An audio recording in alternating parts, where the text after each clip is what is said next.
So we had the Patriots going to week 11, going down all the way to Mexico City to take on the Oakland Raiders. And before I get into too much details, that's stats, I'm just going to give obviously what I usually do, my thoughts on Patriots games.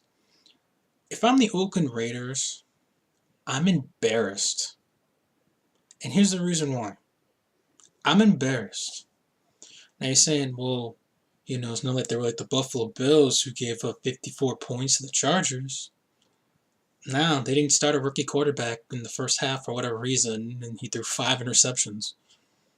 But this team does not look like it cares.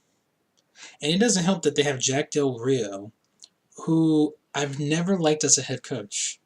Remember when Jack Del Rio was in Jacksonville with the Jaguars and he just stunk up the place? But, guys like him still keep getting coaching jobs for whatever reason. And I know you said, oh, well, last year he and the Raiders did good. Yeah, last year they were a surprise. They were a nice surprise. This year, they're just going backwards. And one thing I don't understand, it was the beginning of this game.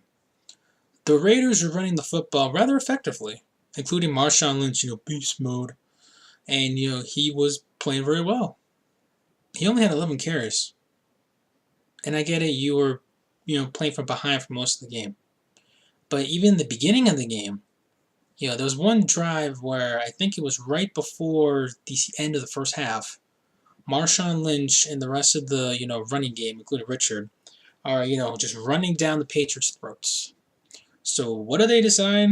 Oh, let's just throw it in the red zone on first down. We have all of our timeouts. Let's just throw it down in their red zone.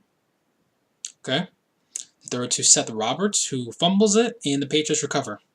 And by the way, the Patriots would then get a 62-yard field goal to end the first half. I haven't watched too many Raider games. In fact, previously, the only Raider game I saw was the 2 primetime games. The one against the Chiefs, and then, previously against the Dolphins. But man, Raider fans, if you've been dealing with this all season, damn. The thing is, too, they're only 4-6. And what I mean by 4-6, you think, well, that's not good. You're 4-6, you haven't really had a good season. But, the way they played, you think they were worse. But anywho. So that's with the Raiders. But, Derek Carr, 28 for 49, 237 yards. He did have a garbage time touchdown to Amari Cooper. And by the way, shout out to, I forget what his first name is, but Holton, I believe. Yeah, he's a wide receiver for the Raiders for that cheap shot punch. Yeah, great sportsmanship. Get it, you're down, you're frustrated, but don't do that. That's just stupid. There's no reason for that. And probably think, oh, you're being biased. Yeah, totally. Freaking, I don't know, Dame Amendola did that. I'd be like, for real? Like, I remember not that long ago, it was like several years ago, the Patriots were in Baltimore.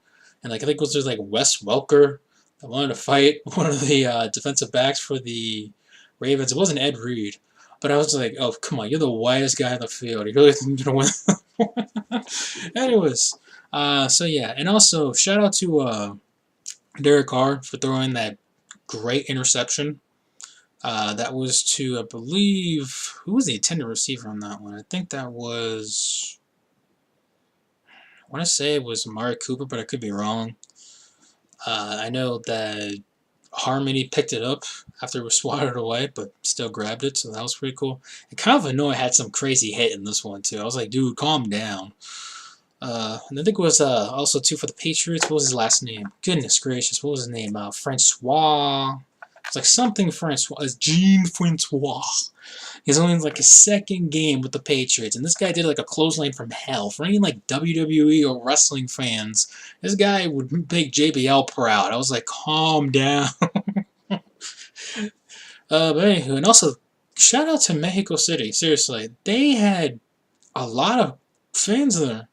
A lot of crap. Like, I didn't think, American football was that big down there. I know they were shoving down our throats. That and Tony Romo's obsession. We're saying Ric Flair and Hulk Hogan. He said that at least twice. Because, like, the ramp, whatever, to, like, get from the locker room down to the field. It was interesting. That was probably the best part of the game, really, because this was just a blowout. But like I said, Marshawn Lynch, he didn't do too bad. Michael Crabtree was the best receiver. 6 receptions, 51 yards. No surprise. Amari Cooper's just been really hit or miss for them. Defensively, Mack had a sack, and he also had a unnecessary roughness. That's all you could really say about the Raiders' defense, really. And, of course, for the Patriots, Tom Brady, another 300-plus yard game. Never heard this before. Tom Brady, I think, had, 299 yards in, like, the third quarter. I was like, ugh. 30 for 37, 339 yards, 3 touchdowns, no interceptions. Dion Lewis, 10 carries, 60 yards, including a fumble of his shoe. No, I did not joke when I said that he literally lost his shoe. And Tony Romo sold it like it was the greatest thing ever because he was that bored. Brandin Cooks, have a day, Brandin Cooks. I mean, I know Keenan Allen for the Chargers had a really good day, but for the Patriots, have a good day for Brandin Cooks. 6 receptions, 149 yards, and a touchdown, including a 64-yard bomb. That was just... They could not have left them wide open. This was like the beginning of the second half. That was sad. And it makes me think to myself, because I know the Patriots were practicing, they stayed in Colorado after the Denver game, so they were practicing a high elevation, and the Raiders, for whatever reason, they were practicing in low elevation until, like, the last few days. Yeah, that backfired. Danny Mendola had a touchdown as well, and Dion Lewis, of course, would be Dion Lewis without having a touchdown, right? Receiving-wise, of course. He was the one that catch the first touchdown. And Rex Burkhead. Alright, this is what I gotta call Rex Burkhead. This idiot. This guy fumbled within the first, 4 minutes of the game? And he was just dropping passes left and right, and I'm going, Mike Gillislee is grinning somewhere. Because I know Mike Gillislee's in the doghouse because he keeps getting a healthy scratch because, I don't know, he ticked somebody off. And I know he wasn't playing all that great as a late. But still, like, stuff like that's going to make Belichick look at Gillislee and go, I know with the Patriots, we like having white running backs, but come on. Yikes. So, what else was there? Oh, and also Stephen Gostkowski, great day for him, 4 for 4. I mentioned the 62-yard field goal. He also hit a 51-yard field goal, and then a 40-yard field goal, and of course 29. Yeah, they got almost smaller as the game went going. So that's what she said. Okay, I'm done. No, but really, the Patriots defense played relatively well, and they personally, they gave up that touchdown. That was a garbage time touchdown. It was just padding stats. Their defense played solid. Once again, the Patriots held an opponent less than 17 points. This one 8. And I know the Raiders, they've been rather inconsistent, the offense, so I'm not going to be like, hey, we have the greatest defense in the NFL. I'm not going to be jumping for joy for that one, so I'm not going crazy here. But overall, a good solid performance for the Patriots. 8-2. Just remember, this was a team that was 2-2, and everyone's like, hit the batting button, calm down, gotta hit the batting button. And now it's like, okay, they're 8-2. And now they're going to be facing possibly a Matt Moore-led Dolphins team in Gillette Stadium next week. Good God, I don't even want to picture what that game is going to be like. Seriously, did you see what the Dolphins did? They lost to Fitzmagic. Ryan Fitzpatrick of the Tampa Bay Buccaneers. That game that was supposed to happen week 1, but Hurricane Irma is like, screw you! So, yeah. That was supposed to be their bye week.